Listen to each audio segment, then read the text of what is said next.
All right, my good peoples. So I had a trailer up, or excuse me, I had a reaction to this trailer up yesterday, but I ended up taking it down because of the poor audio. And you know what? That's fine, cause I really wanted to break this down. After watching it a few times, I noticed a few things in this trailer. So what we're gonna do? We're gonna take it from the top, and I'm gonna tell you the few things that I noticed. And we also are going to try to talk about some of the gameplay in this game because it's so much to unpack. The only person that I seen that didn't have as much gameplay as everybody else is Lee May.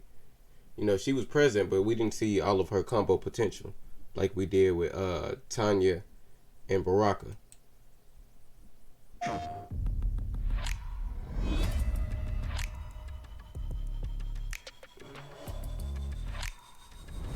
Umgadi are warrior priestesses, selected from the firstborn daughters of Outworld. Let me look at the lineup of the. I joked around in my video yesterday, but this looked like from the firstborn daughters of. I thought that was Tanya. That could be a younger Tanya, but maybe not. I'm going off the headgear, the head ornament right here. I think she's the only one who had that. I don't know. Maybe I could be very much wrong. Maybe it could just be a head ornament that's very common throughout the Umgadi. They look very much Wakanda like. Like I forgot the name of the female warriors in Wakanda. But anyways, that's what they remind me of. But it's multiracial, and it's so cool to look at. Fucking, I just woke up too, and I just had to make this fucking breakdown. Lee May going in. You see Liu Kang back there. 1v2 while Lee May is doing her thing. Can I just say, this fight is more important to me than you can ever human Raiden, what's that in his hand? know. Oh! Does Raiden's powers come from that little medallion? If Raiden's powers come from that little medallion that he has, that probably was given to him by Liu Kang, that would be such a unique touch. That's how he gets his powers. And you don't, like, you need some type of explanation because he's not a god. So how does he have such strong lightning powers? I don't know. Like, I guess not everything needs explanation. It's a game. It's Mortal Kombat. Okay. But it's cool to see some type of background and explanation for things. And it actually makes sense. So that little medallion, or the whatever that is in his hand, that's what draws his lightning powers. See Lee May coming in with Sub-Zero. This is gonna be OP. The fucking freeze. It looks like his I forgot the little move he does in Deadly Alliance. He just fucking shakes and he freezes anything in the radius. But that's what it reminds me of. He used to lead the And the fucking animation. I'm sorry. One more time. Let me go back. This animation for him to just disappear. Lee May used to lead the Fucking turning the ice. That's fucking dope. She has an original flip kick. And this little grab right here is very reminiscent of her grab in Deadly Alliance. Murdered. With a little flair. Surrender. I didn't notice this my first time watching this trailer. Was murdered. But if you look behind Tanya for a brief second, you'll get a full shot of Chameleon. How do we know that's Chameleon? Look at the hair. It's female Chameleon. Look at the hair. Look at the pale white skin. That is Chameleon. Also, the eyes are white. You can't tell me that isn't Chameleon. Now, her outfit, I think she's wearing that because she's one of the Umgadi. One of the female warriors. So I'm glad they keeping it in theme with everything. It's like I guess they are the army part of everything. That's why they all the same color, the yellow color, and Tanya being probably the leader and the keeper of Melina to make sure she's safe. She wears the yellow too to signify that she is a part of the army, or at least she leads the army or whatever. Surrender if you wish to remain unharmed. Let us pass, Tanya. The Empress and her family are in danger. Now, a lot of people don't like Tanya's design. So easily I'm gonna be honest with y'all. I like her new design. taken by lies. I like her new design. Unpopular Let's see if opinion. you still fight like an Umgadi. My edge hasn't dulled, Tanya. Look at this fucking combo. Oh my god. That split kick. Everything she's doing is just so Tanya. It's just so fucking Tanya. It's like, I don't know how to describe it. Like, Capable of protecting the royal house. it's so much like flair to it. It's very Once again, Tanya like with the split kicks. You know, Tanya has a little fucking overhead slam in Mortal Kombat 4. Me and my brother used to call it the what the fuck we used to call it? That with the little sound she make. I think only her did it. Only she did it, excuse me. Fuck, my grammar's off. And she'll go like I don't know. I don't know, bro. It's like I get where some people don't like her design. Tanya all the way up, like Mortal Kombat has had always had some issues to where you would never know if a character was actually black or not. Tanya was one of those characters, and MKX, Jade had the problem, but Jade has always been black in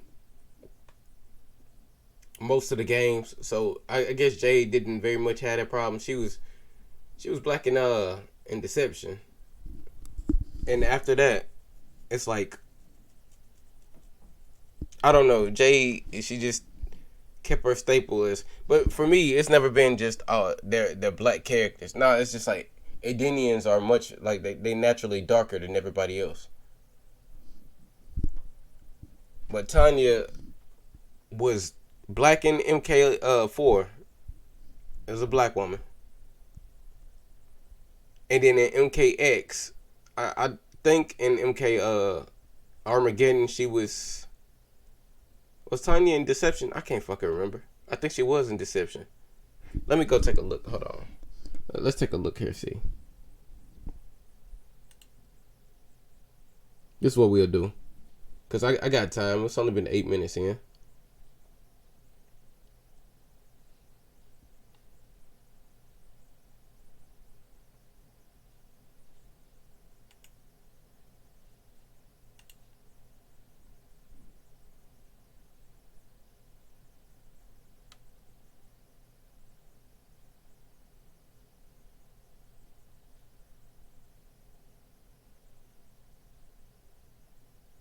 Y'all might see me for a second, but I'm finna go to the be right back screen.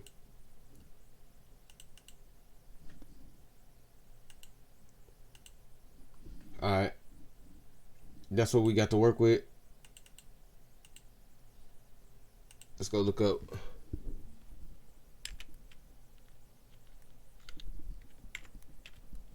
Tanya MK4. Or excuse me. Okay. Deception? Yeah, she was in Deception. Yep. How did I forget that? She was.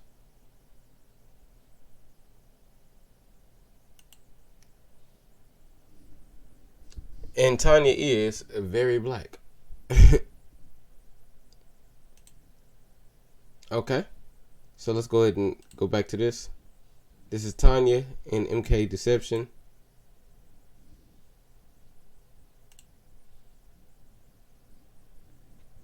she's just a little darker, but you know, I mean, the insinuation is she's black. This is her in MKX.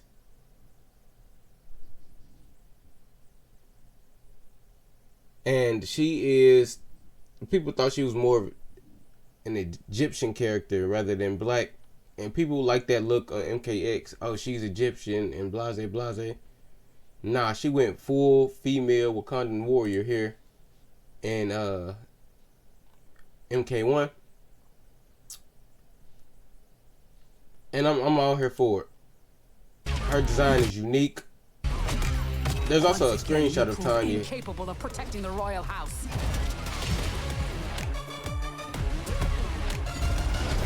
Everybody looks a little older here too. Also, yeah, another thing that I see pointed out. Well, princess. When she asked this to Melina. Look at Rain. Are you unwell? Was that Liu Kang sitting at the table? It was. So it's some sort of meeting or something going around. Who is this? Who is this? Is that Raiden? It's Raiden. Yeah, I see the hat at the top. That's Raiden. So some type of meeting or meal thing going on. They eating on some fucking chicken.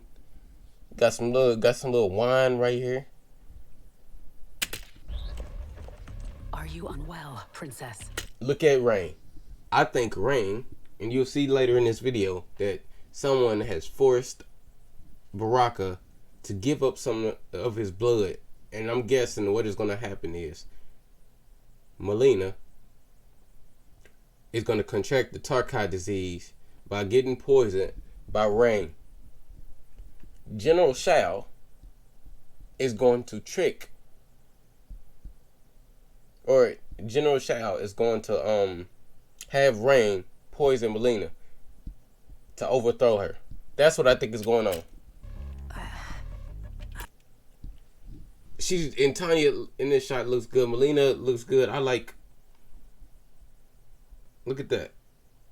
I like the little hair ornaments. It's just I don't know. Like I said, the female warrior shit is so cool, but they do it in a very unique way. It's like they don't all look the same.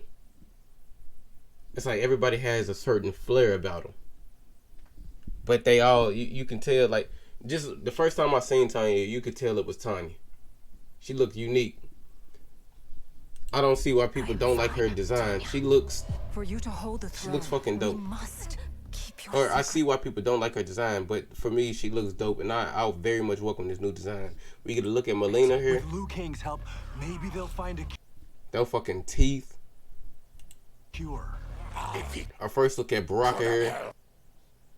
Looking menacing. Oh my gosh, bro. Baraka in this game, I can't wait to fucking play as him. I cannot wait.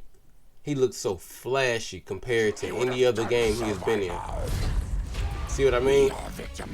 So He would have done so by now. something going on with the story here.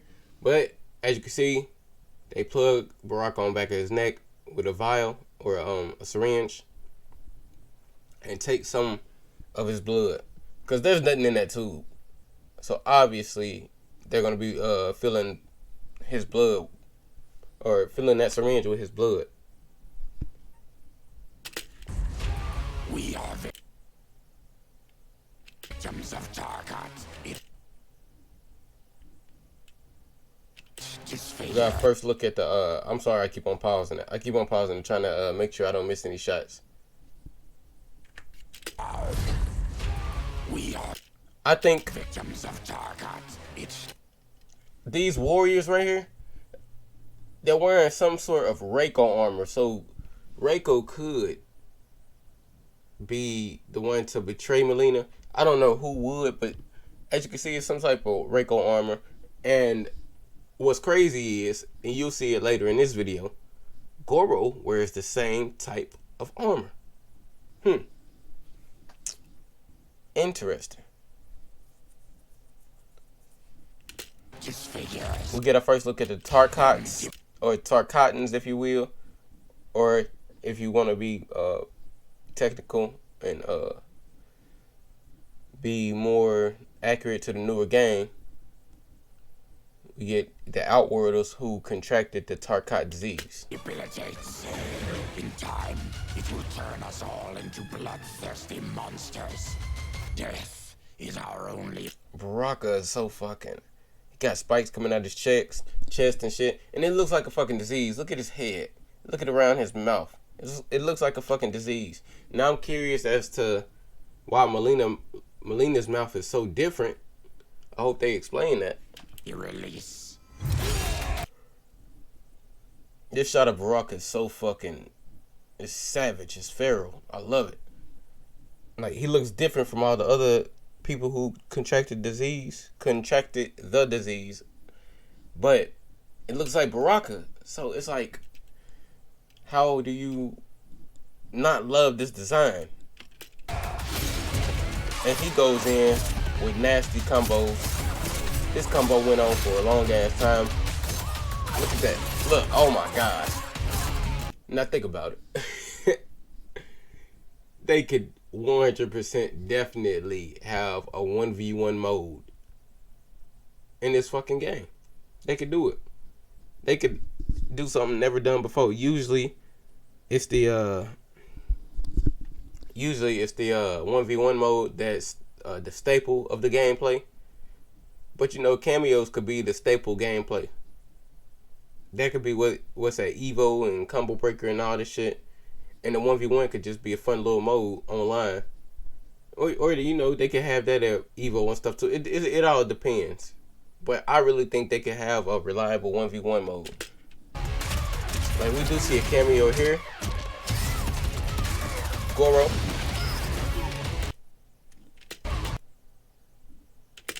I'm trying to get him before he jumps back out.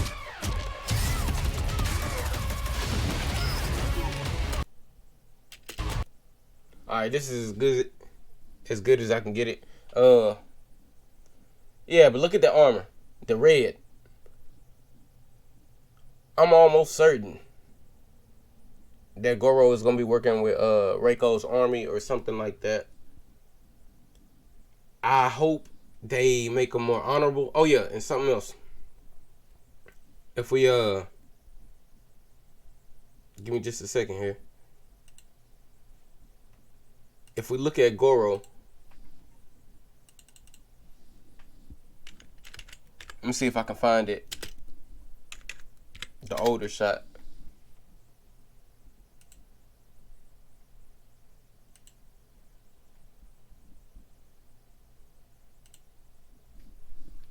You type in Goro Mk1, you're gonna get Goro Mk1. You better type in 2023 beside it.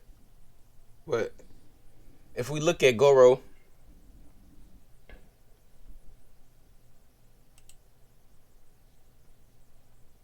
(2023) Goro, let me see if I can kinda.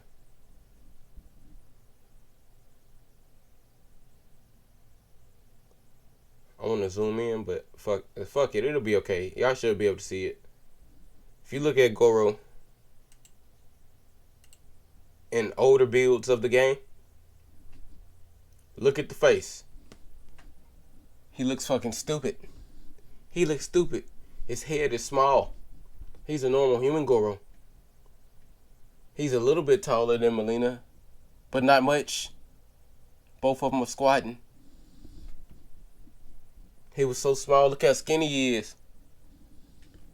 Or maybe it's just like, maybe it was just us looking at it wrong.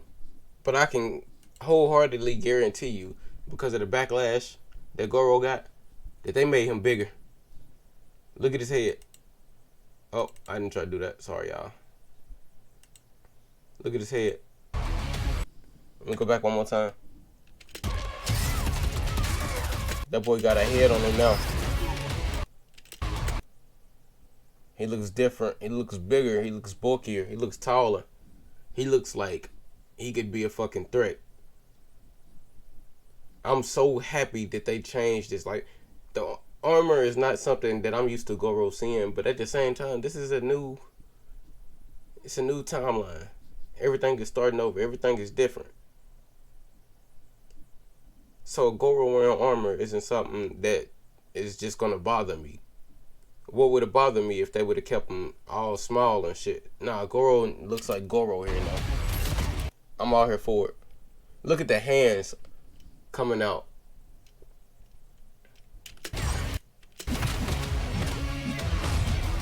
Of that fucking of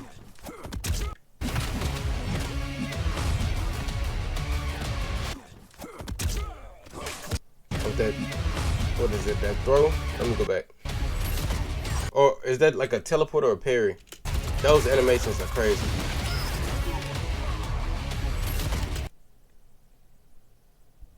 The fucking hands, it's like, I don't know what the fuck that is, but it's like, it's so fucking cool. The effects of this game is crazy. The animations are definitely a step up. Got a pterodactyl. We get our first look at Darius too. What the hell? That's definitely a extended move. It's EX. It uses some meter. And then this right here. We get another shot at Goro right here too, by the way. Shot of Goro, his head is bigger. It actually looks like Goro in the face now. He doesn't look like a regular human. His head is wider. He looks big as hell.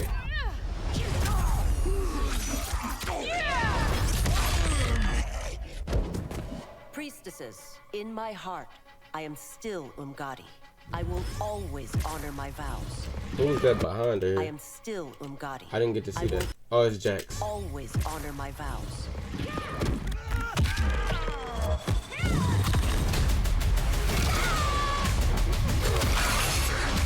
Before I deleted my other video, I made it be known that the fatalities in this game are a bit underwhelming. Get a better shot of Darius here. I'm very excited to see what the story holds. It's seeming like they're going in a more interesting direction. Mileena being poisoned and betrayed by somebody who, let's be honest here, she had her undying loyalty to in the past games. Very interesting to look at that. It's crazy seeing Mileena and Liu Kang sit at the same table, and Raiden sit at the same table and have dinner.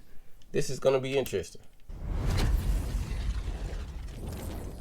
The fatalities are a bit underwhelming, but this fatality right here in particular is creative and cool.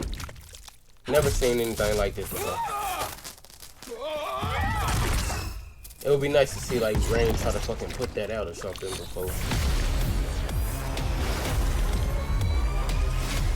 before it happens. But yeah, it's like,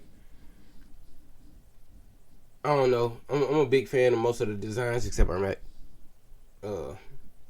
Ermac is the only design in this trailer and in the last trailer that is really bothersome, because how could you do that to Ermac? How could you do that? We were robbed of a good design when he wasn't in Mk1. How come they didn't just, I swear to you, I shit you not, everybody wouldn't bat an eye if that Mk1 design made it into Mortal Kombat 1 for Ermac. Nobody would bat the fucking eye. Hopefully they change it. If they don't, I just want him to have an alternate costume. But yeah, that's the motherfucking show. I just wanted to sit here and give kind of a breakdown. I don't do breakdowns that often. I know I probably stumbled over some words and got a little mixed up. But, you know, hopefully I'll get better. But I would definitely love to know how I did. Because feedback is what helps me keep this going and be more enjoyable for the viewers. So y'all have a good one.